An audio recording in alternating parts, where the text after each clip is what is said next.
नमस्कार, मैं हूं इंद्र मोहन। लद्दाख में मुस्तैद भारतीय सेना ने धोखेबाज चीन की चाल को नाकाम करते हुए कुछ रणनीतिक रूप से अहम जगहों पर अपनी स्थिति और मजबूत कर ली है। भारतीय सैनिकों ने काला टॉप पर कब्जा कर लिया है। फिलहाल ये कहा जा रहा है कि भारत और चीन की सेनाओं के टैंक आमने सामने हैं, काला टॉप पर एक दूसरे के रेंज में हैं और भारत और चीन दोनों वहां पर हथियार और जवान लगातार जमा कर रहे हैं। भारत भी अपनी सेना को बढ़ा रहा है तो वहीं चीन भी अपने सैनिकों को जुटा रहा है। यह दावा किया जा रहा है कि भारत ने पेंगोंग त्सो झील इलाके के कुछ रणनीतिक रूप से अहम जगहों पर अपनी पैठ मजबूत कर ली है। दरअसल जैसे ही भारतीय सेना को चीनी धोखे की भनक लगी थी, तभी देश के जवान ने वहां मौजूद चौकियों पर पहले ही कब्जा कर लिया। चीन की पीपल्स लिबरेशन आर्मी ने कथित तौर पर भारत के क्षेत्र पर कब्जा करने की कोशिश की थी, जिसे भारतीय सेनाओं ने रोक दिया। आधिकारिक सूत्रों की माने तो चीन के हमले के जवाब में स्पेशल ऑपरेशन बटालियन ने पेंगोंग झील के पास पहाड़ी पर एक स्थान पर अपनी स्थिति और मजबूत कर ली है। ये कहा जा रहा है कि फिलहाल जो ये पूरा एरिया है, इस एरिया में भारतीय सेना की स्थिति ज़्यादा मजबूत है, वो टॉप पर है। सूत्रों की माने तो यह भी दावा किया जा रहा है कि हालात के और भी तनावपूर्ण होने की आशंका है। हालांकि अभी भी ब्रिगेडियर स्तर की बातचीत दोनों देशों के बीच चल रही है। भारत के सैनिक अब south bank of Pangong Tso में ऊंचाई पर भी तैनात हैं, जिससे वह चीन के मुकाबले एडवांस पोजीशन में है।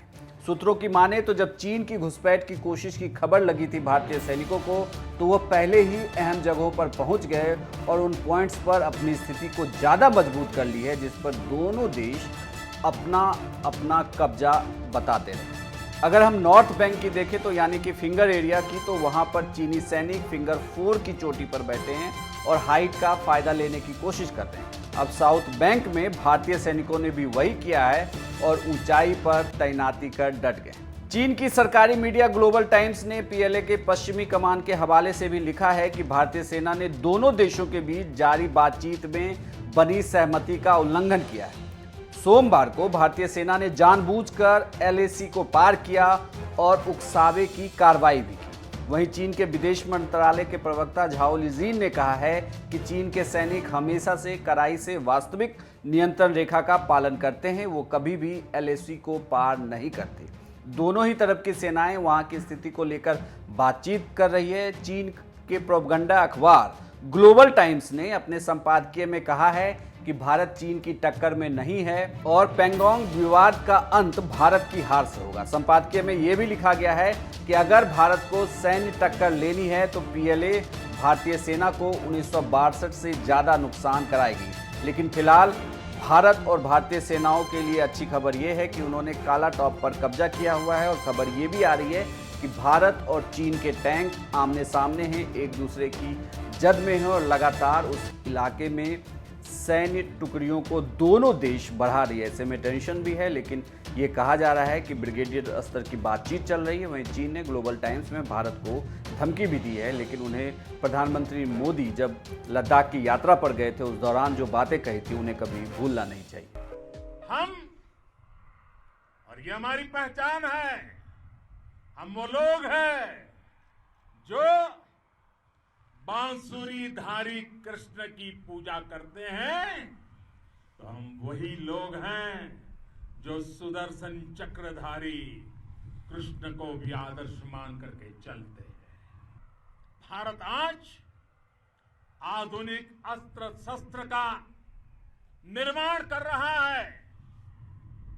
दुनिया के आधुनिक से आधुनिक तकनीक भारत की सेना के लिए ला रहे हैं, तो उसके पीछे की भावना भी यही है। भारत अगर आधुनिक इंफ्रास्ट्रक्चर का निर्माण तेजी से कर रहा है, तो उसके पीछे का संदेश भी यही है। साथियों, विस्तारवाद का युग समाप्त हो चुका है। ये युग विकासवाद का है। तेजी से बदलते हुए समय में विकासवाद ही प्रासंगिक है।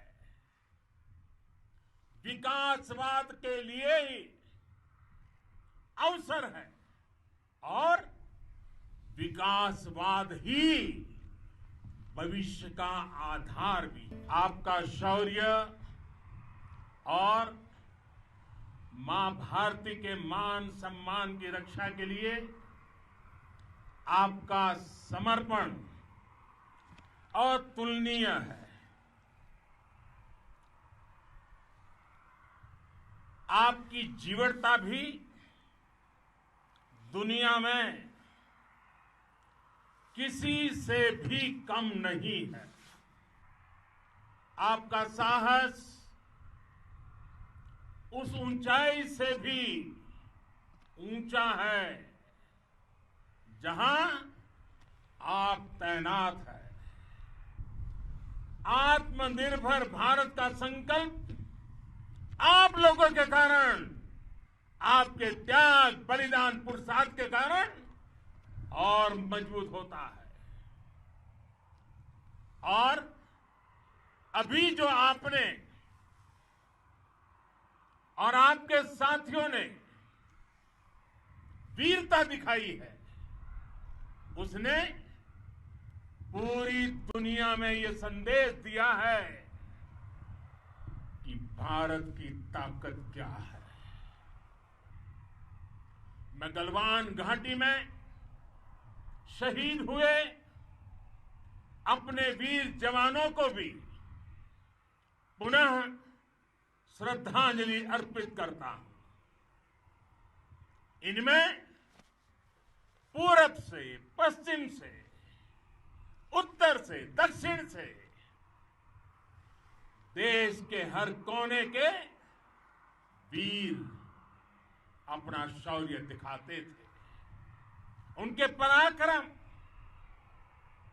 उनके सिंहनाद से धरती अब भी उनका जयकारा कर रही है। 14 कोर की जांबाजी के किस्से तो हर तरफ है। दुनिया ने आपका अदम्य साहस देखा है, जाना है।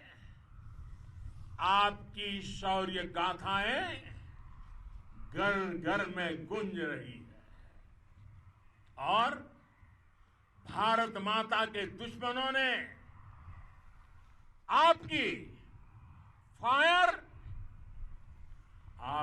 फायर हुई देखी है और आपकी फ्यूरी भी।